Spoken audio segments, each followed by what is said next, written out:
فاطمه رضی اللہ تعالی عنہ کے کور کے تشریف فرماوا او نبی علیہ الصلوۃ والسلام کور تراغه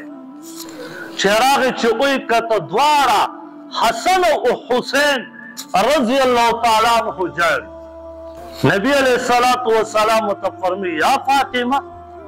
رضی اللہ تعالی عنہ زما د مسیح ولی جاړي وې دا الله پیغمبر دا قزما په کور کې دومره د خوراک نشته چې زه څه ورکړم وې نبی علیہ السلام او فرمایل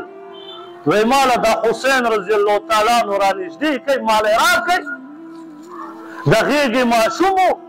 نبی علیہ السلام اذان سره ونیو او خپله ژبه مبارکه د حسین رضی الله تعالی عنہ په خوله مبارکه کې کېښوده حسین رضی اللہ تعالیٰ عنہ چې څنګه ژبه مبارکه ونیوه فاطمه رضی اللہ تعالیٰ عنہ فرمایي تر ډېر ټیمه پورې دا ژبه د نبی علیہ الصلوۃ والسلام د حسین رضی اللہ تعالیٰ عنہ په خوله کې ایښودې وه وی حسین رضی اللہ تعالیٰ عنہ نه ژړل چې نبی علیہ السلام ژبه مبارکه اوچته کړه حسین رضی اللہ تعالیٰ عنہ وږم ختمه شوه